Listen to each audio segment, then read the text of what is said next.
நண்பர்களே, சிறப்பு அக்னி பரீட்சை நிகழ்ச்சிக்கு வரவேற்கிறோம். இந்த வார சிறப்பு விருந்தினர் மத்திய அமைச்சர் திருமிகு நிர்மலா சீதாராமன். வணக்கம். வணக்கம். ஜல்லிக்கட்டு விவகாரத்தை பொறுத்த வரைக்கும் மத்திய அரசாங்கம் போதுமான அளவிற்கு இதுல அக்கறை செலுத்தல, மாநில அரசு செலுத்திய அக்கறை மத்திய அரசாங்கத்திட்ட இல்ல அப்படிங்கிற ஒரு விமர்சனம் முன்வைக்கப்படுது. அதுக்கு ஆதாரமே இல்லைங்க.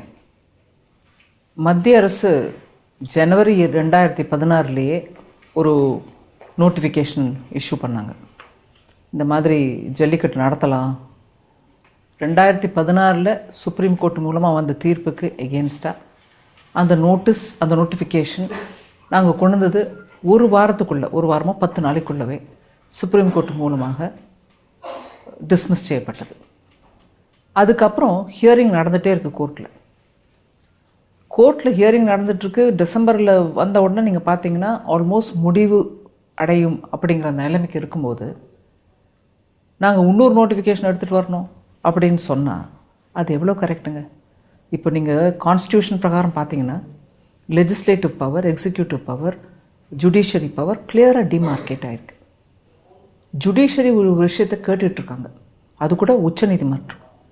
அந்த சமயத்தில் நாங்கள் ஒரு நோட்டிஃபிகேஷன் எடுத்து அது இல்லைன்னு சொல்லிட்ட பிறகு ப்ளஸ் கேஸ் ஹியரிங் நல்லா நடந்துகிட்டு இருக்கும்போது நான் இன்னொரு தூரம் எடுத்துகிட்டு வந்தேன்னா எந்த சுப்ரீம் கோர்ட்டுன்னு இல்லைங்க, எந்த ஒரு அங்கமோ கேட்கும், ஏன்பா நான் பண்ணிகிட்ருக்கேன்ல, என்ன அவசரம் உங்களுக்கு, அது முடிகிற நிலை வந்துருச்சு, இப்போ இன்னொரு போடுங்கிறீங்களா, சாரி அப்படின்னு 2ஆம் தரமும் டிஸ்மிஸ் பண்ணிடுச்சுன்னா மத்திய அரசோட நிலப்பாடு என்னவா இருக்கும்? துணை சபாநாயகர் தம்பிதுரை சொல்றாரு, இதுல மத்திய அரசாங்கம் ஒரு பாராளுமன்றத்தில் சட்டம் ஏற்றிருக்க முடியும், இல்லை ஒரு சிம்பிள் நோட்டிபிகேஷன் மூலமாவே இதை செய்திருக்க முடியும், ஆனா அதை அவங்க மாநில அரசுக்கு தள்ளிட்டாங்க.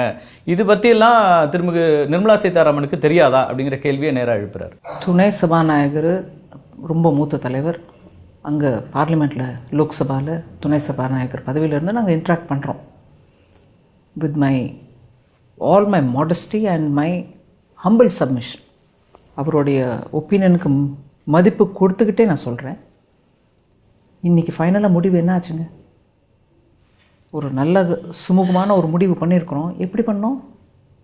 ஸ்டேட் கவர்மெண்ட் தானே ஆர்டினன்ஸ் பாஸ் பண்ணிச்சு. ஸ்டேட் கவர்மெண்ட் தானே ஃபைனலாக அசம்பிளியில் ஒரு ஆக்ட் பாஸ் பண்ணாங்க. இது யார் பண்ணது? ஸ்டேட் கவர்மெண்ட் தானே பண்ணிச்சு. அதுக்கு நாங்கள் என்ன பண்ணோம்? ஒத்துழைச்சோம்.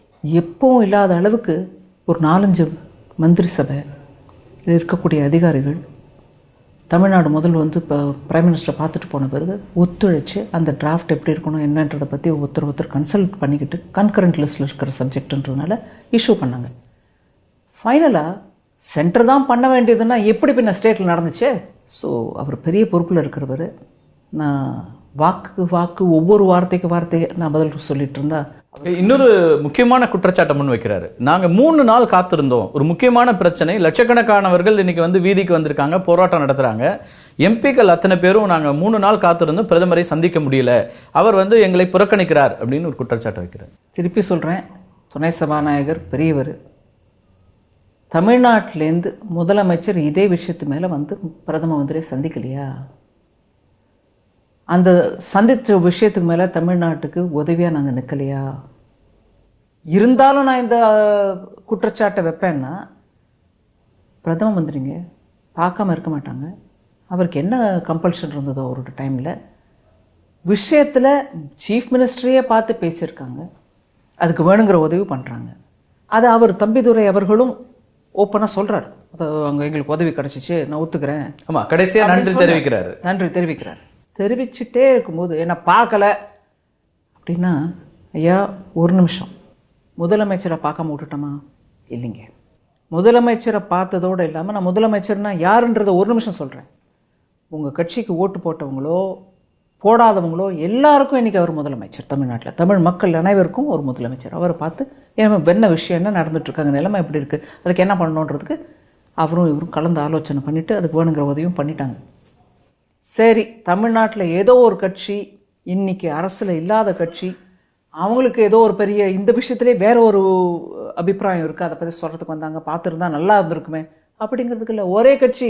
நீங்க முதலமைச்சர் சந்தித்தது நிச்சயமா வரவேற்க வேண்டிய விஷயம். மத்திய அரசு உதவி செய்யும்னு பிஎம்ஓல இம்மீடியட்டா ட்வீட் பண்ணாங்க. நீங்க என்ன நடவடிக்கை மாநில அரசு எடுக்கிறதோ அதை மத்திய அரசாங்கம் செய்யும்னு சொன்னாங்க. இந்த நாடாளுமன்ற உறுப்பினர்களை சந்திக்கிறதுல என்ன சிக்கல் இருக்கு? ஒரு சிக்கலும் இல்லைங்க. ஆனா பிரதம மந்திரிக்கு வேற எதுவும் இருக்காதுங்களா? வேற ஏதோ அர்ஜென்ட் பிசினஸ் இருந்திருக்கலாம், வேற கம்பல்ஷன் இருந்திருக்கலாம். அதனால இவங்களுக்கு கொடுக்கணும்னு நினைச்சா கூட கொடுக்க முடியாம இருக்கு. அவர் உடனே ஒரு இவ்வளவு பெரிய குற்றமா நீங்க சொன்னீங்கன்னா, முதலமைச்சரை பார்த்து எடுத்த விஷயத்துல நாங்க உதவி பண்ணிட்ட பிறகு கூட அதே விஷயத்த நீங்க எங்கிட்ட கேட்டீங்கன்னா நான் எப்படி பதில் சொல்றது? அவர் என்ன இன்னொரு சொல்றாரு, குற்றம் வைக்கணும்ன்ற கோரிக்கையோட வைக்கிறீங்களா இல்ல விஷயம் சொல்யூஷன் வேணுங்கிற கோரிக்கையோட வைக்கிறீங்களா? அதாவது பிரதம மந்திரி எப்படியா இருந்தாலும் இந்த விஷயத்துல நான் குற்ற மனப்பான்மையோட தான் பாப்பேன்ற அந்த எண்ணம் தான் எனக்கு தெரியுது. I am sorry, I am very sorry. அவர் பெரிய பதவியில் இருக்கார், நான் ஒரு அளவோட தான் அதனால பேசுறேன். சிஎம்ஏ பார்த்தாச்சு, அந்த விவகாரத்துக்கு வேணுங்கிற சொல்யூஷனும் கொடுத்தாச்சு. சரி, இந்த தடவை உங்களை பார்க்க முடியாம போச்சு. நாங்க எம்பி எங்களை பார்க்கல, எம்பி நான் உன்னை பார்க்கலன்னு அவர் சொல்லலையே. தயவு பண்ணீங்க, இந்த விஷயத்துல நம்ம எல்லாரும் பதவியில் இருக்கிறோம். முதலமைச்சரை பார்த்து ஒரே நாள்ல 4 அமைச்சகங்கள் இதுல கிளியரன்ஸ் கொடுக்கறாங்க, உள்துறை அமைச்சகம் உட்பட.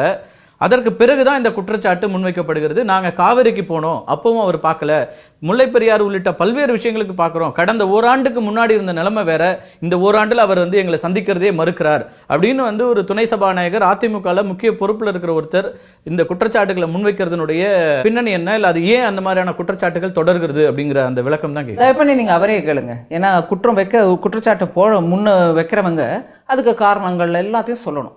ஏன்னா ஒவ்வொன்றுத்துக்கும் நான் பதில் சொல்ல முடியும். இன்னைக்கு ஜல்லிக்கட்டு விஷயத்துல நம்மளுக்கு ஒரு சுமூகமான தமிழ்நாடு அரசு மூலமா வந்திருக்கக்கூடிய சொல்யூஷன்ல மக்கள் அனைவரும் திருப்தி அடைஞ்சு அவங்க ஊருக்கு போயிருக்காங்க. ஜல்லிக்கட்டுக்கு சில இடத்துல நடக்க போகுது. இந்த நிலையில நம்ம குற்றம் சாட்டி ஒவ்வொருத்தரும் நீங்க தப்பு நான் தப்புன்னு சொல்லிட்டு இருந்தா என்வாயர்மெண்ட்டுக்கு நல்லது. அதனால நான் இதுக்கு மேல சொல்ல விரும்பல. தமிழ்நாடு முதலமைச்சரே பார்த்த விஷயத்தை அவரே ஒத்துக்கும் போது என்ன பார்க்கல, ஏன் நான் கூட்டிட்டு வந்தவங்களை பார்க்கல? ஐயா, நீ துணை சபாநாயகரையா, உங்களையே நாங்க பார்க்காம இருப்போம். அதுவும் பிரைம் மினிஸ்டர் எதுக்கு பார்க்காம இருப்பாரு? உங்களுக்கு காவிரி பிரச்சனைக்கு அவர் வந்தபோது பார்க்கவில்லை அப்படின்னு சொல்றாரு. இல்லைங்க, அதாவது எப்படி இருக்குன்னா, இந்த சாக்குல இன்னும் ஒரு 10 விஷயத்த நான் சேர்ப்பேன், அதுக்கு எல்லாத்துக்கும் மோதி பதில் சொல்லு அப்படின்னா இது நல்லது இல்லைங்க. காவிரி விஷயத்துல இப்ப அவர் அந்த விஷயத்தை சேர்த்து சொல்றாரு. முல்லை பெரியாறு சேர்த்து சொல்லுங்க, இன்னொன்னு சேர்த்து சொல்லுங்க அப்படி நிறைய சொல்றாரு. அதுக்கப்புறம் இலங்கை தமிழர் உள்ளிட்ட பல்வேறு பிரச்சனைகளை சொல்றாரு. இலங்கை தமிழர் பத்தி நான் பேசணும்னா கேட்கிறேன். அப்ப அரசுல இருந்த மன்மோகன் சிங்கோட இருந்த கவர்மெண்ட்ல ஆப்போசிஷன்ல நாங்க இருந்தாலும் சுஷ்மா அம்மா வந்தாங்களா இல்லையா?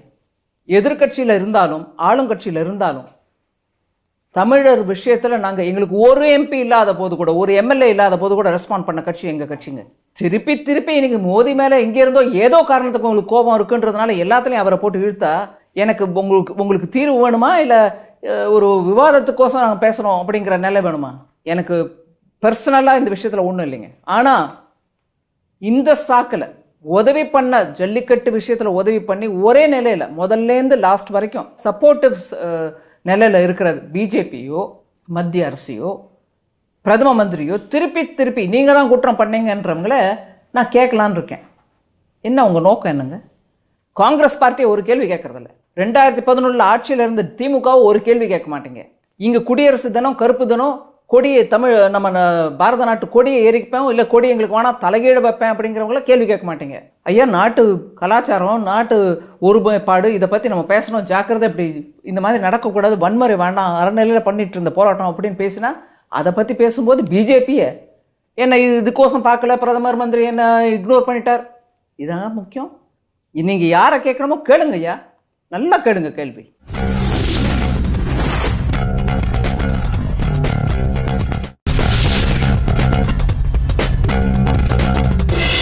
ஜல்லிக்கட்டு போராட்டம் அறவழியில் ஆரம்பித்து மிகப்பெரிய அளவிற்கு மாணவர்கள் மட்டுமல்ல, இளைஞர்கள், நிறைய பொதுமக்கள் சேர்ந்த ஒரு போராட்டமாக அது பெரிய அளவுக்கு வந்துச்சு. ஆனால் அந்த முடிவுங்கிறது கடைசி நாள் அப்படிங்கிறது வன்முறையாக மாறிய ஒரு சூழலை பார்த்தோம். உங்களோட பார்வையில் இது தவிர்க்கப்பட்டிருக்கலாம் அப்படின்னு நினைக்கிறீங்களா? கடைசி நாள் வன்முறை யார் கிளப்பினாங்க? எந்த சக்திகள்லாம் அதில் இருந்தது?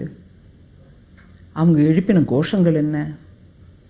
இதெல்லாம் பற்றி கொஞ்சம் யோசிக்கணுமா? இதில் ஃபெயிலியர் யாரு?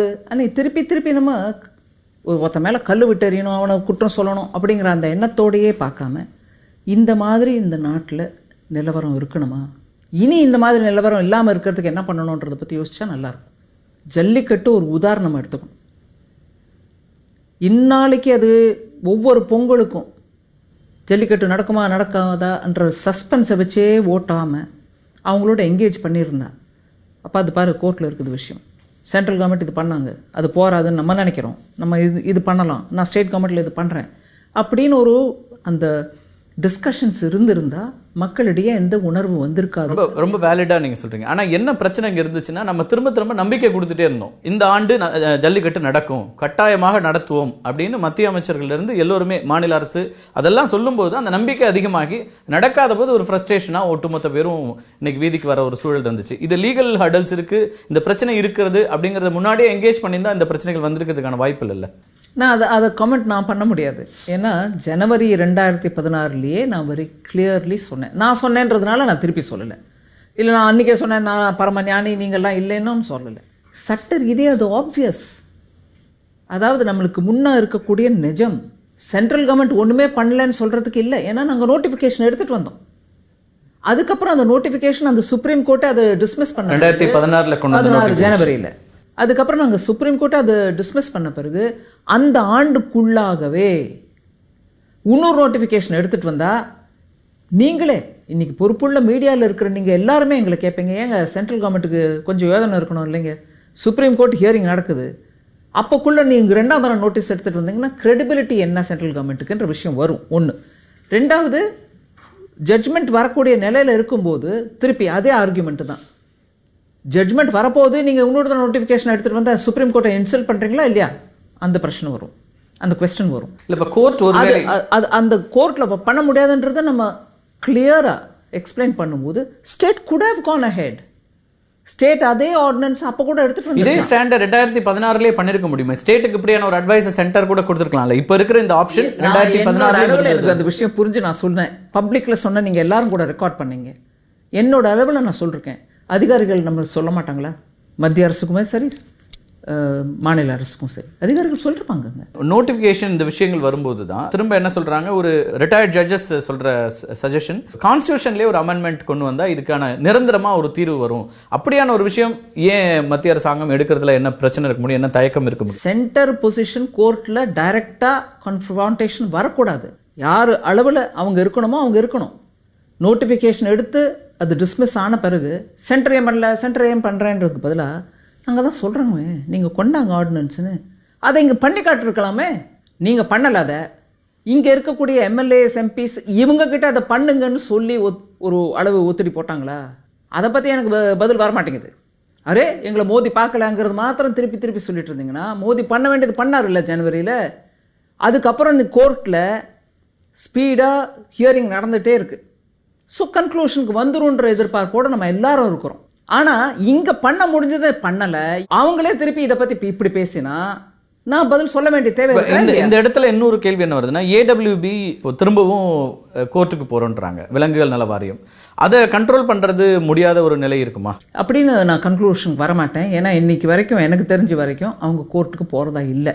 இப்போ நீங்க கேட்குறீங்க, டெஃபினட்டா நான் விசாரிச்சுட்டு அதுக்கு பதில் கொடுப்பேன். ஏன்னா அது என்வாயர்மெண்ட் மினிஸ்ட்ரியோட ஒரு அங்கம். அவங்க எப்படி முடிவெடுத்தாங்க, அது என்வாயர்மெண்ட் மினிஸ்ட்ரியில அது ஒப்புதல் கொடுத்தாங்களான்றதை நான் கேட்டுட்டேன். அந்த கேள்வி என்வரன்மெண்ட் மினிஸ்டரும் இதுல கிளியரன்ஸ் கொடுத்திருக்காரு. எனவே அதுக்கு பிறகு அவர் என்ன செய்திருக்காரு, தவேவும் ஒரு பத்திரிகையாளர் சந்திப்பு நடத்தினாரு. அதுல நாங்க இதுக்கு ஒத்துழைப்பு கொடுக்கிறோம் அப்படிங்கிற ஒரு விஷயத்தையும் என்ஷூர் பண்ணாரு. நான் அவருக்கு ஃபோன் பண்ணி கேட்டேன். அன்னைக்கு நிறைய சேனல்ல ஒரு இன்னொரு பிரச்சாரம் ஒண்ணு நடந்துட்டு இருந்தது, மேனகா காந்தி தவறான ஒரு செய்தி போயிட்டு அந்த சந்தர்ப்பத்துல நான் மேனகா காந்தி அவர்களோடும் பேசினேன், அனில் மாதவ் தவேயோடையும் பேசினேன். அவங்க எல்லாரும் ஒரே சைடில் தான் இருந்தாங்க, ஜல்லிக்கட்டுக்கு ஃபேவராக தான் இருந்தாங்க. நான் அதை உடனே என்னோட ட்விட்டர்லையும் போட்டேன், மேனகா அவர்கள் போகிறதில்ல சுப்ரீம் கோர்ட்டுக்கு இந்த விஷயத்தில். அதனால் தவே அவர்கள் இந்த பொசிஷன் எடுத்துட்டு இன்னைக்கு அனிமல் வெல்ஃபேர் போர்டு அவர் கீழே இருக்கக்கூடிய ஒரு அங்கம் சுப்ரீம் கோர்ட்டுக்கு போகுதுன்னா எனக்கு ஐ எம் நாட் ஷுவர். எனக்கு இன்ஃபர்மேஷன் இருந்த வரைக்கும் அனிமல் வெல்ஃபேர் போர்டு போகிறதா எனக்கு தெரியல. பட் இப்போ போகுதுன்ற செய்தி இங்க பரவலாக இருக்கிறது. பத்திரிகையாளர் சந்திப்புலையும் ஒரு முக்கியமான விஷயத்த சொல்லியிருக்கீங்க. தொடர்ந்து காவல்துறை சொன்ன விஷயம் தான், இந்த வன்முறைகளுக்கெல்லாம் தேச விரோதிகள் உள்ள வந்துட்டாங்க, இந்திய கொடியை எரிக்கிறாங்க, இந்திய இறையாண்மைக்கு எதிராக பேசுகிறார்கள், பிரதமர் தனிப்பட்ட முறையில் தாக்குறாங்க, இப்படியான பல்வேறு குற்றச்சாட்டுகளை வைக்கிறீங்க. இந்த தேச விரோதிகள் அப்படிங்கிறது எந்த இடத்துல இருந்து உங்களுக்கு இந்த இன்புட்ஸ் வருது? இப்போ நம்ம கொடி எரிக்கிறது இதெல்லாம் நிச்சயமாக எல்லாமே கண்டிக்க வேண்டிய ஒரு விஷயம் தான். ஆனால் குடியரசு தினத்தை கருப்பு தினமா, நம்மளோட தேசிய கொடியை தலைகீழ் வைப்போன்றது, அதே மாதிரி அங்க நான் வந்து காலையில பிரஸ் மீட் ஆன பிறகுலேருந்து நான் டெவலப்மெண்ட்டை பார்த்துட்டு நான் உங்களுக்கு சொல்றேன். மோதியை விமர்சனம் பண்ணாத நான் சொல்லலை, பண்ணுங்க, யார் வேணாலும் யாரை வேணாலும் கிரிட்டிசைஸ் பண்ணலாம், விஷயம் தப்பா இருந்துச்சுன்னா எடுத்து சொல்லலாம். ஆனா தேச விரோத சக்திகள் கொடியேறிப்போம், குடியரசு தினத்தை கருப்பு நாளை கொண்டாடுவோம், யார் இது அப்படின்னு ஒரு கீழ்த்தரமா பேசுறத நான் வாணாங்கிறேன். நான் எங்களை கிரிட்டிசைஸ் பண்ணலன்னு பண்ணாதீங்கன்னு சொல்லலை, டெஃபினட்டா பண்ணுங்க. அதுக்கு பதில் கொடுக்கறதுக்கான உரிமை எங்களுக்கும் இருக்கு, கடமையும் இருக்கு, எங்களுக்கு பண்ணுவோம்.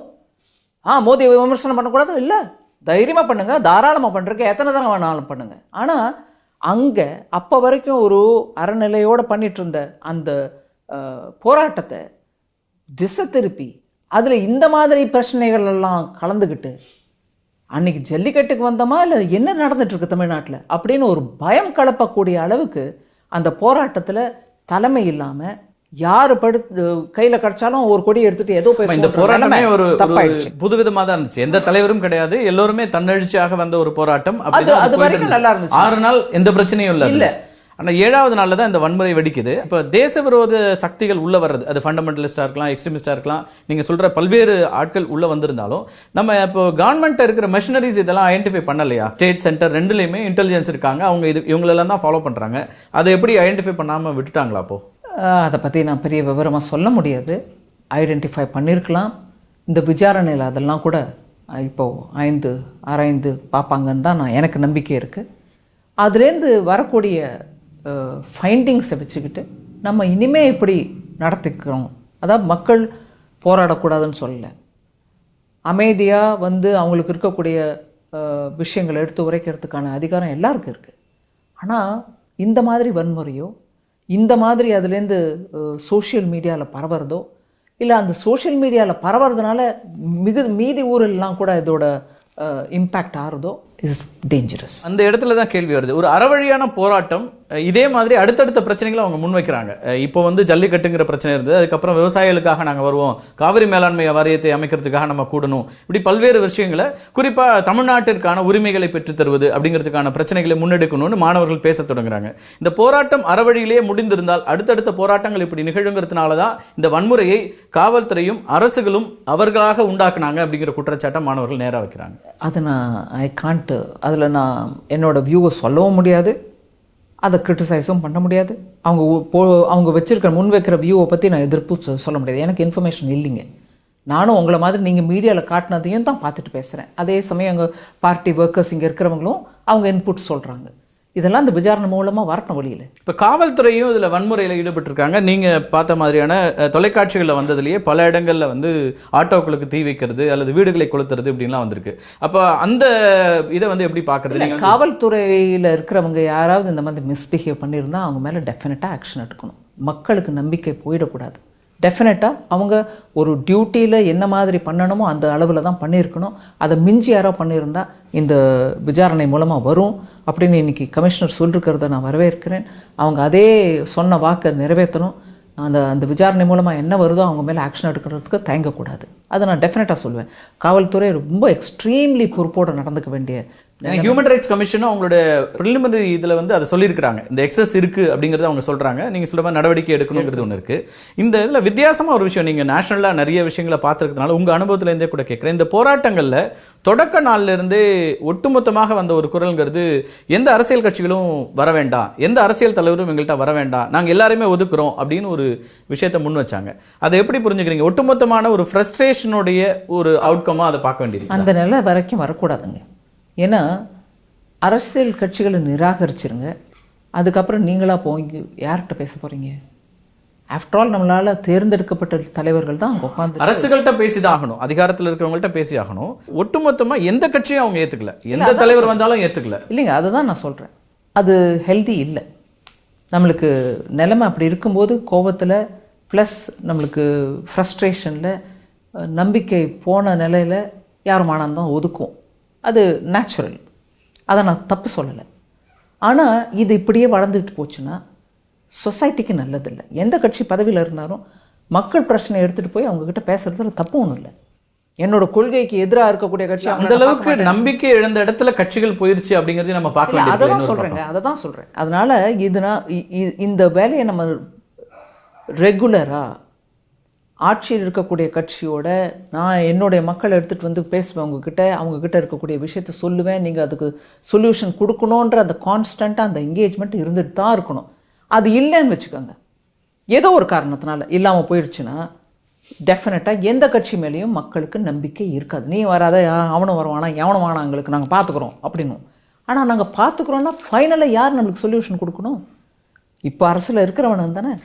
எங்கே வருது அப்படின்னா, நாங்கள் கோரிக்கைகளாக வச்சுட்டே இருந்தோம். பல ஆண்டுகளாக இந்த கோரிக்கை வைக்கிறோம். கடந்த 3 ஆண்டுகளில் ஜல்லிக்கட்டு நடக்கவே இல்லை. ஆனால் ஒட்டுமொத்தமாக நாங்கள் வீதிக்கு வந்த பிறகுதான் இதெல்லாம் நடக்குது அப்படின்னா அந்த அழுத்தம் தேவைப்பட்டாதான் சிஸ்டம் ஃபங்க்ஷன் ஆகுதா அப்படிங்கிற ஒரு கேள்வி வருது.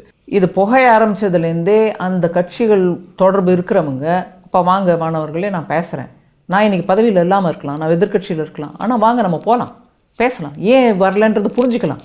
சில சமயம் நிஜமாவே இப்போ கோர்ட்டில் இருக்கிற விவகாரம் மாதிரி கோர்ட்டில் இருக்கிறதுனால நாங்கள் இப்போ பண்ண முடியாதுன்ற நிலைமைன்னா அதுக்கு ஆல்டர்னேட்டிவ் என்னன்றது யோசிக்கலாம். அப்படின்னு கன்ஸ்ட்ரக்டிவாக என்கேஜ் பண்ணிட்டே இருந்தால் இந்த நம்பிக்கை இழந்த நிலை வராது. தம்பிதுரை குற்றச்சாட்டுகள் வைத்த மாதிரியே எதிர்க்கட்சி தலைவராக இருக்கிற ஸ்டாலின் கடுமையான குற்றச்சாட்டை மத்திய அரசாங்கத்துக்கு எதிராக வைக்கிறார். மாநில அரசாங்கங்களை சொல்றதை தாண்டி பாவம் இன்னைக்கு நான் அவரை தப்பே சொல்ல முடியாது.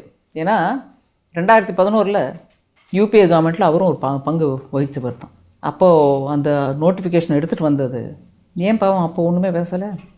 ஆனா நாங்க ஜல்லிக்கட்டை நடத்தி காமிச்சோம் அப்படின்றார். சட்ட ரீதியா பிரச்சனை வந்தாலும் ஜல்லிக்கட்டை நாங்க நடத்தணும். அநியாயம் இது ஒரு தலைமைக்கேற்ற மொழியா?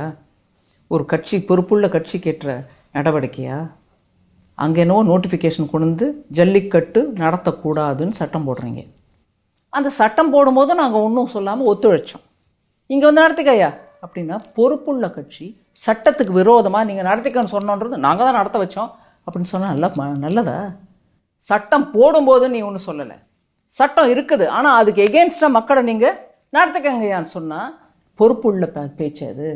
மன்னிக்கணுங்க, நான் ஒத்துக்க மாட்டேன். அதனால இன்னைக்கு விரோதம் சொல்கிற அவங்களே கொஞ்சம் இதுக்கும் மன்னிப்பு கேட்டுக்கிட்டு இந்த மாதிரி தப்பு சட்டத்துக்கு புறம்பா நான் பண்ண வச்சேன் அப்படின்றதையும் சொல்லிக்க சொல்லுங்க.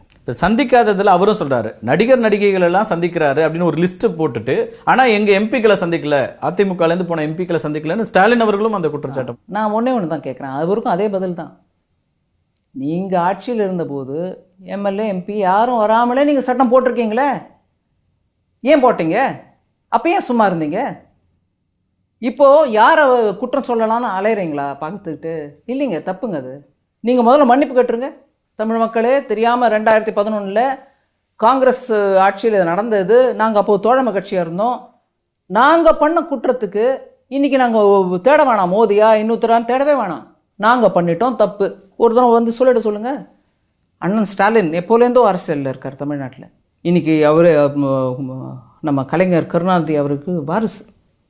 அவர் பொறுப்போடு பேசினா மக்கள் ஏத்துக்குவாங்க. அப்ப நடந்த தப்புக்கு பொறுப்போடு அவர் ஒத்துக்க சொல்லுங்க. அது தவறு பண்ணிடுச்சு, ஆட்சி போயிருச்சு, அதுக்கப்புறம் இப்ப இல்லைங்க, ஆட்சி போயிடுச்சுன்றதுனால இன்னைக்கு இந்த கலவரத்துக்கு காரணம் நாங்க இல்லைன்னு அவரால் சொல்ல முடியாது. இந்த கலவரம் ஆட்சி போன பிறகு கூட அந்த விஷயம் இன்னைக்கு கூட ரெலவெண்டா இருக்குது. ஆட்சி போனது ஒரு பனிஷ்மெண்ட் கொடுத்த மாதிரி நினைச்சிட்டு இருக்க வேண்டாம். ஆனா அது காரணக்கர்த்தா யாரு? ஆட்சியில் இருக்கிறவன் உடனே நீ பண்ண குத்தத்துக்கு கூட ஆட்சியில் இருக்கிறவன் தான் காரணம்னா கோர்ட்ல இருக்கிற விஷயம். நான் 3 வருஷம் ஆயிடுச்சு, கோர்ட்ல இருக்குது. கோர்ட்ல இருந்த போதும் கூட நாங்கள் நோட்டிபிகேஷன் கொண்டு வந்தோம். ஸோ நாங்கள் முயற்சி விடாமல் முதல்லையும் சரி, அதுக்கப்புறமும் சரி, இப்பவும் சரி, நாங்க முயற்சி கலவரத்தை விடுங்க, முன்ன பண்ண தப்புக்கு ஒத்துக்க சொல்லுங்க. அதனால இன்னைக்கு மோடி எல்லாத்துக்கும் வந்துட்டாரு. பொதுக்கூட்டத்தில் மோடியை பத்தி பேசினா கை தட்டுறாங்க. மன்மோகன் சிங் அவர்கள் ஆட்சியில் இருந்த போது எவ்வளவு கடுமையான விமர்சனங்களை அவர் எதிர்கொண்டார். ஒரு பிரதமராக அவரும் இருந்தார். அதற்கு முன்னாடி இருந்த பிரதமர்கள் வரைக்கும் எல்லோருமே ஆட்சி பொறுப்பில் இருக்கவங்க கிட்ட கேள்விகள் எழுப்புறதுங்கிறது தொடர்ந்துட்டு இருக்கு. ஆனா இது வந்து டார்கெட்டடா திரு மோடி அவர்களை மட்டுமே இவங்க வந்து டார்கெட் பண்றாங்க அப்படின்னு சொல்ற அந்த ஆர்குமெண்ட் சரியா இருக்க முடியுமா? டெஃபினட்டா சரியா இருக்க முடியும். ஏன்னா ஜல்லிக்கட்டுக்கு முதல்ல இருந்து நாங்க ஒத்தர் தான் சப்போர்ட்டிவா இருந்துட்டே இருக்கோம். நிலை மாறல, தடுமாற்றம் இல்லை. நோட்டிபிகேஷன் கொண்டு வந்ததும் நாங்க தான், ஆர்கியூ பண்ணதும் நாங்கள் தான், கோர்ட்டில் இன்னைக்கு வரைக்கும் நாங்கள் தான் சப்போர்ட் பண்ணிட்டு இருக்கோம். ஆனால் திமுக ஆட்சியில் நடந்த போது, அங்கே சென்டரில் நீங்கள் சப்போர்ட்டாக இருந்தபோது வந்தபோது எங்கெங்க போச்சு உங்கள் குரல்? இன்னைக்கு ரயில் ரோக்கோ பண்ண போனீங்கன்னா, ஐயா அப்போ பண்ண போது நீங்கள் ரயில் ரோக்கோ பண்ண முடியாமல் ஒரு டிசிஷன் எடுக்கிறீங்க, ரயில் ரோக்கோ பண்ண வேண்டிய நிர்பந்தம் உங்களுக்கு வரும் அப்படிங்கிறத யோசிக்காம பண்ணீங்க இல்லைங்க. அதை நான் சொன்னா தப்பா? மோதியை கிரிட்டிசைஸ் பண்ணுங்க, ஆனால் தப்பு பண்ணிருந்தா கிரிட்டிசைஸ் பண்ணால் அது நல்லா இருக்கும். கிரிட்டிசைஸ் பண்ணணும்ன்றதுக்கோசம் பண்ணீங்கன்னா அது கரெக்ட் இல்ல. இது எங்க வருதுன்னா, மத்திய இணையமைச்சர் திரு பொன் ராதாகிருஷ்ணன் மன்னிப்பு கேட்டார். என்னால ஜல்லிக்கட்டு நடத்த முடியல, அதற்காக நான் மன்னிப்பு கோருகிறேன். அப்போ ஸ்டேட்ல இருந்து என்ன சொல்றாங்கன்னா, அவர் மன்னிப்பு கோருவதன் மூலமாக மத்திய அரசுல இருந்து எதுவும் செய்ய முடியல, என்னால எதுவும் செய்ய முடியல, மாநில அரசாங்கம் செய்து முடித்திருக்கிறது அப்படிங்கிற அந்த பார்வையை முன்வைக்கிறாங்க. மாநில அரசாங்கம் இவ்வளவு முத்தி போன பிறகு செய்ய முடிஞ்சிருக்குன்றத பெருமிதமா சொல்லிக்கும் போது, ஏன் இந்த ஒரு வருஷம் பண்ணலன்றது கூட யோசிச்சுக்கிட்டு நம்ம பெருமிதப்படுத்தா நல்லா இருக்கும். ஒன்று. ரெண்டாவது, மத்திய அமைச்சர் பொன் ராதாகிருஷ்ணன் அவர்கள் பொங்கலுக்கு முன்னாடி தீர்ப்பு நம்ம ஜல்லிக்கட்டும் நடந்திருந்தா நல்லா இருக்குமே, நடக்க முடியாம போயிடுச்சேன்னு ஒரு உணர்ச்சி வசப்பட்டு ஐயோ மன்னிப்பு கேட்டா, நீங்க குத்தம் பண்ணவர் மன்னிப்பு கேட்ட மாதிரி அதை சமானமா பேசுனீங்க, நியாயமாங்களா? பாத்தீங்களா மன்னிப்பு கேட்டாரு அப்படின்னா மோதி ஒன்றும் பண்ண முடியல. என்ன அது விதண்டாவாதமா தமிழ்நாட்டில் அரசியல் சர்ச்சை ஆயிடுச்சுங்க. தமிழ்நாட்டில் இப்ப இருக்கிற அரசியல் சூழ்நிலையை பாரதிய ஜனதா கட்சி பயன்படுத்துகிறது அப்படிங்கறதுதான் அவங்க அதிமுக மட்டும் இல்ல, திராவிட கட்சிகள் பல கட்சிகளும் ஒரு குற்றச்சாட்டா முன்வைக்கிறாங்க. திரு நடராஜன் தஞ்சாவூர்ல ஒரு கூட்டத்தில் பேசுறாரு, இங்க ஒரு சதி நடக்கிறது, எங்களை உடைப்பதற்கு சதி நடக்குது, அதெல்லாம் முடியாது, திராவிட நாட்டில் இதெல்லாம் நடக்காது, காவிமயமாக்குறதுக்கான முயற்சி நடக்குது, இதுக்கெல்லாம் வாய்ப்பே இல்லை அப்படின்னு நேரடியாக குற்றச்சாட்டுகளை முன்வை. இந்த சூழலை பயன்படுத்துவதற்கு பாரதிய ஜனதா கட்சி முயற்சிக்கிறதா? இந்த சூழலை பயன்படுத்தி என்ன பண்ணுங்க? ஜல்லிக்கட்டுக்கு ஒத்துழைச்சோமா இல்லை வேற ஏதாவது பண்ணுமா? ஒத்துழைச்சோம் இல்லைங்க. தமிழ்நாட்டு கவர்மெண்ட்டுக்கு ஒத்துழைச்சி பிரதம மந்திரி பார்த்து அவரை முதலமைச்சரோட பேசின பிறகு within a matter of hours 4-5 ministries கூட சேர்ந்து உட்காந்து உதவி பண்ணுங்க, இது எப்படியாவது அவங்களுக்கு சொல்யூஷன் கொடுங்க அப்படின்னு சொன்னது ஒத்துழைப்பா இல்லை சந்தர்ப்பவாதமா? அதனால் நம்ம இன்னைக்கு இருக்கிற நிலைமையில் தமிழ்நாட்டில் கொஞ்சம் எல்லாரும் பொறுப்போடு பேசி ஒரு நல்ல ஒரு சுமூகமான தீர்வு காணப்பட்டிருக்கிறது. மக்களுக்கு ஒத்துழைப்பு கொடுத்து சொசைட்டியை நார்மல் ஆக்கணும். இந்த நேரத்தில் நம்ம எல்லாரும் எங்கெங்கே தப்பு பண்ணியிருக்கோமோ அதெல்லாம் யோசிச்சுட்டு அதை கரெக்ட் பண்ணிக்கிறதுக்கு முன் வரணுமே தவிர, எல்லாத்துக்கும் கிடைச்சாரு மோதி அவர் பேர் எடுத்தால் எனக்கு கூட்டம் வரும், கை தட்டுவாங்க அப்படிங்கிற அந்த நோக்கத்தோடு பேசாதீங்க. அவரும் ஒரு முக்கியமந்திரி முதலமைச்சராக இருந்திருக்காரு. அது கூட எந்த மாதிரி ஒரு காழ்ப்புணர்ச்சியோட யூபிஏ அவரை ட்ரீட் பண்ணியிருக்கிற காலத்தில் கூட அவர் முதலமைச்சராக இருந்து அவரோட ஸ்டேட்டுக்கோசம் அவரும் உழைச்சிருக்காரு. அதனால ஒரு சீஃப் மினிஸ்டரோ ஒரு எலெக்டட் கவர்மெண்ட்டோ அதுக்குரிய மதிப்பு அவருக்கு இருக்குது. அதனால் இந்த மாதிரி பொய் பிரச்சாரம் பண்ணுறவங்க, நான் யாருன்னு நான் சொல்லலை, இவர் தான் பண்ணுறாரு அவர் தான் நான் சொல்லலை, பொய் பிரச்சாரத்தை நம்பாமல் தமிழ்நாட்டு நலன் கோரி என்ன டெவலப்மெண்ட்டுக்கு வேணுமோ அதை பண்ணுறதுக்கு அவர் தயாராக இருக்கார். அதனால தான் டீம் இந்தியா டீம் இந்தியான்னு பேசிட்டே இருக்கோம். டீம் இந்தியாவில் பாட்டா இருக்கிற தமிழ்நாடு இப்போ வார்தால நிறைய நிதி உதவி கேட்டிருந்தாங்க, அதுவும் இன்னைக்கு வரல. விவசாய பிரச்சனைகள்ல உயிரிழக்கிற விவசாயிகளை பார்க்கிறோம், அதற்கு நாங்கள் கோரிக்கை வைத்திருக்கிறோன்றாங்க. நிதி ஒரு பக்கம் கொடுக்கறது அதுல டிலே இருக்குங்கிற விமர்சனங்களை முன்வைக்கிறாங்க. உடனடியாக அரசாங்கத்திற்கு தமிழக அரசுக்கு நிதி உதவி கொடுத்து மத்திய அரசாங்கம் செயல்படலன்ற ஒரு குற்றச்சாட்டு. இன்னொரு பக்கம் இந்த விவசாய பிரச்சனைகளுக்கு யாருமே பார்க்க கூட இல்லை. ஒரு மத்திய அமைச்சர்கள் பல விஷயங்களுக்கு பல ஊர்களுக்கு போறாங்க, இங்க இத்தனை பேர் விவசாயிகள் உயிரிழக்கிற சூழல் இருக்கும்போது அவர்களுக்கு ஆறுதலாக இங்க ஏன் வரல அப்படிங்கிற விமர்சனம் இருக்கு. Agriculture is a state subject. Agriculture minister அங்கேருந்து அவர் பண்ணிட்டு இருந்தாலும் இங்கே ஸ்டேட்டில் இருக்கக்கூடிய நிலவரத்தை பற்றி பேச வேண்டிய, அதுக்கு வேணுங்கிற சீர்திருத்தத்தை கொண்டு வர வேண்டிய அதிகாரம் ஸ்டேட்டுக்கு இருக்குது. சென்டர்லேருந்து ட்ரவுட் சிச்சுவேஷன் அசஸ் பண்ணுறதுக்கு ஒரு டீம் வந்துச்சு, அவங்க ரிப்போர்ட் எடுத்துகிட்டு போயிருக்காங்க. அதுக்கு உடனே ரெஸ்பான்ஸ் பண்ணுவோம். அண்ட் இப்படி எல்லாத்துலேயும் மோதியை குற்றம் சொல்ல வேண்டியவங்க இதையும் யோசிச்சுக்கணும், ஞாபகப்படுத்திக்கணும். அந்த வெள்ளம் வந்தபோது ஃபஸ்ட்டு விசிட்டர் யாருங்க? பிரைம் மினிஸ்டர் வரலையா? வெள்ளம் நடக்குது, நிறைய ஸ்டேட்டில் நடக்குது, எல்லா இடத்துக்கும் போயிட்டார் அவர். அவரே இறங்கி இங்கே முதலமைச்சரையும் பார்த்துட்டு வெள்ளம் சிச்சுவேஷன் எப்படி இருக்குன்னு பார்த்துட்டு போனார். அது மறந்துட்டோமா நம்ம? அப்போ முதலமைச்சர் ஜெயலலிதா ஒரு பெரிய ஸ்டேச்சர்ல இருந்தாங்க. இப்ப இவங்க வைக்கிறது எல்லாமே இந்த 1 இயர்ல தான் எங்களை சந்திக்க மறுக்கிறாங்கன்னு தம்பிதுரை சொல்றாரு. அதான் அதே கட்சியை சேர்ந்தவர் இன்னைக்கு அவங்க கட்சியோடயே நாங்க இப்ப முதலமைச்சர், இந்த முதலமைச்சருக்கும் நாங்க இந்த ஜல்லிக்கட்டு விஷயத்துல ஒத்துழைச்சு கண்ணில் படல. வெள்ளத்துக்கு அவர் வந்த போது கண்ணில் படல. தமிழ்நாட்டுக்கு டெஃபினட்டா எல்லா விதமான உதவியும் கொடுப்போம் அவர் திருப்பி திருப்பி சொன்னாலும் கண்ணில் படல. எங்க வித்தியாசம்? அந்த முதலமைச்சர் இருந்த போதும் வந்தாரு, இந்த முதலமைச்சருக்கும் உதவி கொடுத்தாரு, ஜல்லிக்கட்டுக்கும் உதவுறாரு, அப்போ வெள்ளத்துக்கும் வந்தாரு. ஆனா அந்த பிரதம மந்திரி தான் ஒண்ணும் பண்ணல. இது என்னதுங்க அநியாயம்? அவங்க உங்க முதலமைச்சர் இல்லைங்களா? உங்க கட்சிக்காரங்க இல்லைங்களா? அவங்களுக்கு வந்த அதனால எனக்கு வரணும், நீ எனக்கு வருஷம் வரலன்னா இது என்ன போட்டியா? உங்க கட்சிக்குள்ளவே போட்டியா? ஒருவேளை அதான் இருக்கலாம். அவங்க கட்சிக்குள்ளேயே இருக்கிற போட்டிக்கு பிரதம மந்திரியை காமிச்சு அவங்களுக்குள்ள இருக்கிற விஷயத்தை ஏதாவது பேசுறாங்களோ என்னவோ, எங்களுக்கு அது தெரியாது. நாங்க அதுல சம்பந்தம் இல்லை. எங்களுக்கு தமிழ் மக்களோட நலன் கோரி முதலமைச்சர் பிரதம மந்திரி பண்றாரு. அதுக்கு அப்பவும் பண்ணாரு, இப்பவும் பண்றாரு. நான் அது உதாரணம் காட்டுறேன். இன்னொரு பக்கம் இந்த பண மதிப்பிழப்பு விவகாரம், டிமானிட்டைசேஷன் நடந்தது. புதிய இந்தியா பிறக்கும் அப்படின்னு சொன்னோம். புதிய இந்தியா பிறந்து விட்டதா? எந்த அளவுக்கு அது அடுத்த கட்டத்தை நோக்கி நகர்ந்திருக்குன்னு பாக்குறீங்க? டெஃபினட்டா இன்னைக்கு தேதிக்கு பேங்க்ல போனீங்கன்னா உங்களுக்கு வேணுங்கிற பணம் கிடைக்குது. ஏடிஎம் வித்ட்ராவல் லிமிட்ஸ் இன்னும் கொஞ்சம் நாளைக்கு நடத்துவாங்க போட்டிருக்கு ரிசர்வ் பேங்க்ல. அதுலேயுமே கொஞ்சம் அளவு ஜாஸ்தி பண்ணிருக்காங்க. லிமிட்டேஷனை குறைச்சிட்டு லிமிட்டேஷன் ஹஸ் பீன் இன்க்ரீஸ்ட். ஜென்ரலாக ஈஸிங் அவுட் ஆயிருக்குங்க. ரிசர்வ் பேங்க் மூலமாக வரக்கூடிய கரன்சிஸ் எல்லா இடத்துக்கும் போய் சேர்ந்துருக்கு. அதனால பிளாக் மணி அப்படிங்கிறத ஒழிக்கிறதுக்கோசம் எடுத்த ஒரு பெரிய முயற்சி இது. எனக்கு தெரிஞ்ச வரைக்கும் பேங்க்ல எல்லாரும் அந்த 500 and 1000 எத்தனை வரைக்கும் எடுத்துட்டு வந்து கொடுத்தாங்களோ கொடுத்துருக்காங்க. வந்ததெல்லாம் பிளாக் மணி இல்லை, ஆனால் வந்ததெல்லாம் கிளீனும் இல்லை. அதை தான் ரிசர்வ் பேங்க் மூலமா பிளஸ் பேங்க்ஸ் அவங்கவுங்க பேங்க்ஸ் மூலமா income tax and enforcement directorate கூட சேர்ந்து எந்த அளவுக்கு இதுல கருப்பு பணம், எந்த அளவுக்கு எல்லாம் கரெக்ட் அப்படிங்கிற அந்த எஃபர்ட்ஸ் தான் இப்போ நடந்துட்டு இருக்கு. இப்போ கருப்பு பணம் பெருமளவுக்கு வந்திருக்கு அப்படின்னு நம்புறீங்களா? எவ்வளவு வரைக்கும் வந்திருக்குன்றது ரிசர்வ் பேங்க் தான் சொல்லணும். ஐ மீன் அவங்க ரிகன்சைல் பண்ணிட்ட பிறகு வந்ததுல எத்தனை பேர் கணக்கு வழக்கோடு வச்சிருக்கிறாங்க, பணம் வீட்டில் கேஷ் இருந்துச்சு இப்போ பேங்க்குக்கு வந்துடுது அப்படின்றத ஒரு பர்சனல் லெவலில் இல்லை, மேன் பவரோட இல்லை, ஒரு டிஜிட்டைஸ்ட் பெரிய ஃபெசிலிட்டி அவங்களுக்கு பெங்களூரில் இருக்குது. அது இன்கம் டேக்ஸ் டிபார்ட்மெண்ட் அதன் மூலமாக அவங்க பண்ணிட்டு தான் இருக்காங்க எலக்ட்ரானிக்கல் மெத்தட்ஸில். ஸோ சீக்கிரத்தில் அதுலேருந்து தெரிஞ்ச இங்கே தலைமைச் செயலாளராக இருந்த ஒருத்தர் வீட்டில் வருமான வரி சோதனை நடந்தது, பெரிய அளவிற்கான ரெய்டெல்லாம் நடந்துச்சு. அவர் வேகமாக மத்திய அரசாங்கத்தையும் அமைச்சர்களையும் பெரிய அளவுக்கு குற்றச்சாட்டுகளை முன்வைத்தார். அதனுடைய தொடர்ச்சியாக எதுவுமே நடக்காத போது அந்த மாதிரியான ஒரு வருமான வரித்துறை சோதனையோ அல்லது அவர் வைத்த குற்றச்சாட்டுகளோ அப்படியே நிலுவையில் இருக்குது. இது எல்லாமே புதுசா இருக்கு. இதுக்கு பின்னாடி என்ன நடக்குதுங்கிற கேள்விகள் வருது. வரலாம், நியாயம்தான். கேள்விகள் வந்ததுன்னா வரலாம். அதுக்கு பதில் சொல்ல வேண்டியவங்க பதில் சொல்லுவாங்க. ஆனால் ரெய்டுங்கிறது சும்மா ஏதோ விளையாட்டுக்கு பண்ணுற விஷயம் இல்லைங்க, ரொம்ப சீரியஸான விஷயம். ஏன்னா அதில் 2 டிபார்ட்மெண்ட்டும் சரி, அந்த யார் வீட்டில் போய் அவங்க ரெய்ட் பண்ணுறாங்களோ சரி, அவங்க 2 பேரோட ரெப்யூட்டேஷன் அதில் இன்வால்வ் ஆகிருக்கு. அதனால் ஏதோ போனோம் ஒரு ரெய்ட் பண்ணோம் திரும்பி வந்தோன்றது இல்லை. அங்கே ஏதோ ஒரு ப்ரூஃபோ இன்ஃபர்மேஷனோ ஏதோ கிரெடிபிள் சோர்ஸ்லேருந்து வரக்கூடிய இன்ஃபர்மேஷனோ இருந்தால் தான் என்ஃபோர்ஸ்மெண்ட் டைரக்டரேட்டோ இன்கம் டேக்ஸோ ரெய்ட் பண்ண போவாங்க. அதனால அந்த ரெய்டே பர்பஸ்லெஸ் மீனிங்லெஸ், ஏதோ பண்ணிட்டாங்க ஏதோ ஒரு காரணத்துக்காக பண்ணிட்டாங்கன்னு சொல்றது அப்படின்னு அவர் குற்றச்சாட்டுகளை வெளிப்படையா வச்சார். ஒரு சர்வீஸ்ல இருக்கிற ஒரு ஆபீசர் பேசிய பிறகு அவரும் மத்திய அரசாங்கத்துல தான் இருக்கிறார். அவருடைய ஐஏஎஸ் பொறுத்த வரைக்கும் சென்ட்ரல் கவர்மெண்டோட ரோல் தான். ஆனா எந்த நடவடிக்கையும் அதற்கு பிறகு தொடரலங்கும் போது அப்ப அவர் சொன்ன குற்றச்சாட்டுகள் சரியா இருக்குதோ? நம்ம அந்த கன்க்ளூஷனுக்கு வர முடியாது.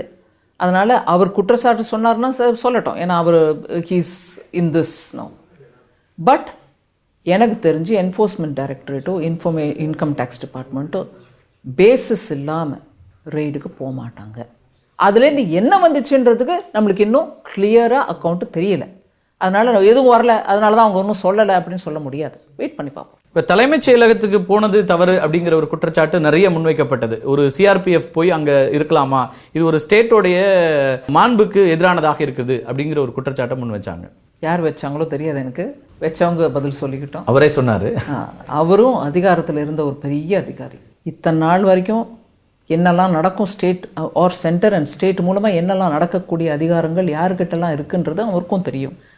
அதனால இன்னைக்கு அவர் அந்த ப்ராப்ளம் இருக்காரு. சரி, முதலமைச்சராக இருந்த பன்னீர்செல்வம் 2 முறை சந்தித்தார் பிரதமரை. அவர் கேட்ட கோரிக்கைகள் முன்வைக்கப்பட்டதோ அதுல கிடைத்தது, அவரும் நன்றி சொல்றாரு. இன்னொரு பக்கம் தம்பிதுரை உள்ளிட்ட மூத்த அதிமுகவினுடைய மூத்த தலைவர்கள் சந்திக்க முடியல. அவங்க குற்றச்சாட்டுகளை முன்வைக்கிறாங்க. ஒரு பக்கம் முதலமைச்சர் பாராட்டுகிறார், நன்றி தெரிவிக்கிறார். இன்னொரு பக்கம் இவங்க குற்றச்சாட்டுகளை முன்வைக்கிறாங்க, இவங்களும் நன்றி தெரிவிக்கிறாங்க. அப்ப பாரதிய ஜனதா கட்சியினுடைய ஆதரவு திரு ஓ பன்னீர்செல்வம் அவர்களுக்கு மட்டும் இருக்கிறது, இவர்களுக்கு இல்ல அப்படின்னு எடுத்துக்கிறதா? இல்ல, அதெல்லாம் ஒண்ணுமே எடுத்துக்க முடியாது. ஏன்னா அரசியல் ரீதியா இப்படியான ஒரு பெரிய அளவுக்கான விமர்சனம் கடந்த ஒரு மாதமாக பேசப்பட்டு கொண்டிருக்கிறது. தமிழ்நாட்டில் ஒரு எலெக்டட் கவர்மெண்ட் இருக்கு, அதுக்கு ஒரு சீஃப் மினிஸ்டர் இருக்கிறாரு. அவர் பதவியில இருந்து சீஃப் மினிஸ்டரா இருக்கிற வரைக்கும் அவர் வந்து பிரைம் மினிஸ்டரை பார்த்து ஹெல்ப் கேட்டா பண்ண வேண்டிய கடமை எங்களுக்கு இருக்கு, நாங்க பண்ணிட்டு தான். யார் தேர்ந்தெடுக்கப்பட்டாலும் அவருக்கு வந்து முழுமையான ஆதரவு மத்திய அரசாங்கத்திட்டேருந்து இருக்கும் அப்படின்றது எதிர்பார்க்க. அந்த ஸ்பெகுலேஷன் எதுக்கு இப்போ சீஃப் மினிஸ்டர் வந்தாரு, எங்களை பார்த்தாரு, அவரோட வேலை பண்ணிட்டு தான் இருக்கோம், ஒத்துழைச்சிட்டு தான் இருக்கோம், தமிழ் மக்கள் நலன் கோரி பண்ணிட்டு தானே இருக்கோம். இல்ல அவங்க கட்சியில இருந்து அமைச்சர்கள் எல்லாமே சொல்றாங்க இப்ப திரும்ப சசிகலா அவர்களை முதலமைச்சர் ஆக்கணும் அப்படின்னு பேச்சு. அதுல நான் காமெண்டே பண்ண முடியாதுங்க, அவங்க உட்கட்சி விவகாரம், அதுல நான் தலையிடுறேன். இப்போ விவசாயம் சார்ந்த விஷயங்கள்ல பாத்தீங்கன்னா காவிரி மேலாண்மை வாரியம் அப்படிங்கிறது வந்து தொடர்ந்து தமிழக விவசாயிகளுடைய கோரிக்கையாக முன்வைக்கப்பட்டு கொண்டே இருக்கிறது. இதற்கான முன்னுரிமை முழு உரிமையை கொடுத்து மத்திய அரசாங்கம் என்ன செயல் திட்டம் ஏதாவது வச்சிருக்கிறதா? ஏன்னா இப்ப ஒவ்வொரு ஆண்டும் இதுக்கு முன்னாடி இங்க வறட்சியினால விவசாயிகள் மரணமடைகிற சூழலை பார்க்கல, வறட்சியினால கடனுக்கு தள்ளப்பட்டது இதெல்லாம் இருந்துச்சு. ஆனால் இந்த ஆண்டுல தான் இது வந்து ரொம்ப எக்ஸ்ட்ரீம் லெவலுக்கு போயிருக்குது. மகாராஷ்டிரா மாதிரி இன்னைக்கு வந்து தஞ்சை டெல்டாவையும் சொல்ல வேண்டிய ஒரு சூழல் இருக்கு. அப்ப மத்திய அரசாங்கத்தினுடைய முழுமையான முன்னுரிமை என்பது காவிரி மேலாண்மை வாரியம் அமைப்பதோ அல்லது காவிரியில நீரை பெற்றுக் கொடுப்பதற்கோ ஏதாவது திட்டங்கள் இருக்கிறதா, செயல் திட்டங்கள்? காவிரி விஷயத்துல கோர்ட்ல இருந்த விஷயம் கர்நாடகா தமிழ்நாடு 2 தான் பார்ட்டிஸ். இதுல மத்திய அரசுக்கு அந்த கேஸில் சம்மந்தமே இல்லை. அதாவது அவங்க வந்து அந்த கேஸில் they not party to the case, அதுலேயும் அவங்களும் ஒரு அங்கமாக இல்லை. ஆனால் முகுல் ரோத்தகி கூப்பிட்டாங்க, அவரும் போனார், அவர் காமெண்ட் ஒரு தினம் ஏதோ ஒரு காமெண்ட் கொடுத்தாரு, அது இல்லைன்னு மாற்றிக்கிட்டாங்க. வாரியம் அமைக்கிற விஷயத்தில் கோர்ட்லேருந்து உத்தரவு வந்திருந்தாலும் அது கோர்ட் மூலமாக, அந்த கோர்ட் உத்தரவு மூலமாக நிர்ணயிக்கப்பட வேண்டிய விஷயம் இல்லை, சட்ட ரீதியாக நடக்க வேண்டிய விஷயம். அது பார்லிமெண்ட்டுக்கு போகணும், அதை நாங்கள் பண்ணுறோம், கட்டுப்பட்டு இருக்கோம். அதை தான் கோர்ட்டில் போய் நாங்கள் சொன்னோமே தவிர, பார்த்தீங்களா சுப்ரீம் கோர்ட்டில் உங்களுக்கு வாரியம் அமைக்க சொல்லி ஆணை போட்டால் நீங்கள் அதை ஒத்துக்கலையே அப்படின்னா இல்லை. இது ரெண்டுத்தையும் ஒப்பிட்டு வேற விமர்சனம் வருது. நீங்க காவிரியில உச்சநீதிமன்றம் சொல்றதை கேட்க மாட்டேங்கிறீங்க, ஆனா ஜல்லிக்கட்டுல மட்டும் நீங்க கேட்கறீங்க, உச்சநீதிமன்றத்தை காரணம் காமிக்கிறீங்கன்ற அந்த ரெண்டுத்தையும் ஒப்பிட்டும் விமர்சனங்கள் இங்கிருந்து எழுப்பப்படுது. தப்புங்க. அங்கே வந்து வாரியம் அமைக்கிறதுக்கான ஆர்டர் சுப்ரீம் கோர்ட் கொடுக்க முடியாது. அவங்க மென்ஷன் பண்ணாங்க, அதை போய் நாங்கள் எங்களோட இவர் போய் முகுல் ரோத்தகி போய் எக்ஸ்பிளைன் பண்ணார், இது சட்ட ரீதியாக நடக்க வேண்டியதுங்க, கோர்ட் கொஞ்சம் ஒரு விதத்தில் அதை திருப்பி. இப்போ இந்த பார்லிமெண்டரி செஷன்ல அதுக்கான ஏதாவது வாய்ப்புகள் இருக்குமா? அதை நோக்கின நகர்வுகளோ அல்லது வாரியம் அமைப்பதற்கு நீங்க வந்து ஒரு சட்டம் அங்க வந்து நிறைவேற்றத்துக்கோ அதுக்கான எந்த முன்னெடுப்புகளா? வாட்டர் ரிசோர்சஸ் மினிஸ்டரோட பேசிட்டு தான் சொல்ல முடியும். ஒரே ஒரு விமர்சனம் இருக்கிறது நேரடியா, ஏன்னா உங்க விளக்கமும் இருந்தா சரியா இருக்கும் நினைக்கிறேன். இந்த காவிரி பிரச்சனை பொறுத்த வரைக்கும் கர்நாடகாவுக்கு ஆதரவாக திரும்ப நிர்மலா சீதாராமன் பேசுறார் அப்படின்ற விமர்சனம் இங்கிருந்து வைக்கிறாங்க. தமிழ்நாட்டுக்கு விரோதமா கர்நாடகாக்கு சப்போர்ட்டா நான் என்ன ஒப்பீனியன் கொடுத்தேன்றது கொஞ்சம் சொல்லுங்க. சும்மா புகார், சும்மா என் மேல அலிகேஷன் போடணும்னா போட சொல்லுங்க. என்ன சொல்லிட்டேன்? வாரியம் போர்டு அமைக்கிறதுக்கு கோர்ட் மூலமா சட்ட ரீதியாக நம்ம பண்ண வேண்டியதை பத்தி பேசினா தப்பா? அதே மாதிரி தான் சோசியல் மீடியாவில் இன்னும் நிறைய ஓடுது. நம்ம கம்யூனிஸ்ட் சகோதரர்கள் ஏதோ நான் WTOல போய் நம்ம விவசாயிகளுக்கு எது எகெயின்ஸ்டா ஏதோ கையெழுத்து போட்டுட்டு வந்த மாதிரி ஒரு கையெழுத்தும் போடலைங்க. மானியம் வழங்குறது முழுமையா வழங்க வேண்டும் அப்படிங்கிறது போராடினது மோடி அவர்கள். 2014 பாலி அக்ரிமெண்ட், அதுவுமே காங்கிரஸ் காலத்தில் பண்ண அக்ரிமெண்ட்ல மானியம் வழங்குறதுல நம்மளுக்கு ரிஸ்க் வந்துருமோ என்னவோ அப்படிங்கிற அளவுக்கு ஒரு அக்ரிமெண்ட் சைன் பண்ணிட்டு வந்திருந்தாங்க. அது 2017 அதுக்கு தீர்வு கிடைக்கலன்னா நம்ம பெரிய கஷ்டத்தில் இருந்திருப்போம். அது 17 தீர்வு வருமானது கூட கிளியரா இல்லாத நிலையில நம்ம போய் சொன்னோம் WTO. மோடி அரசு வந்த பிறகு 2014 நீங்க தீர்வு எப்ப கொடுப்பீங்களோ கொடுங்க, அது லேட் ஆனாலும் இல்லைனாலும் நாங்க எங்க மானியம் கொடுக்கறத நிறுத்த மாட்டோம். அதனால ஒரு பீஸ் கிளாஸ் அப்படிங்கிற அந்த பீஸ் கிளாஸை வரவழைச்சதே நாங்க. கம்யூனிஸ்ட்காரங்க பிரச்சாரம் பண்றாங்க, அது எந்த கம்யூனிஸ்ட் எனக்கு தெரியும், மார்க்சிஸ்டா CPIன்னு தெரியாது, சோசியல் மீடியாவில் ஓடிட்டே இருக்கு. ஆதாரத்தோட பேசுங்க, குற்றம் காணுங்க, தப்பே இல்லை, அதுக்கு நாங்க பதில் கொடுக்குறோம், அது கடமை இருக்கு. மிக முக்கியமான ஒரு தருணத்தில் உங்களுடைய நேரம் ஒதுக்கி எங்களுக்காக வந்திருக்கீங்க. உங்களுடைய வருகைக்கும் கருத்து பகிர்வுக்கும் மிக்க நன்றி. ரொம்ப நன்றி. மீண்டும் ஒரு நிகழ்ச்சியில் சந்திக்கலாம் நண்பர்களே. நன்றி, வணக்கம்.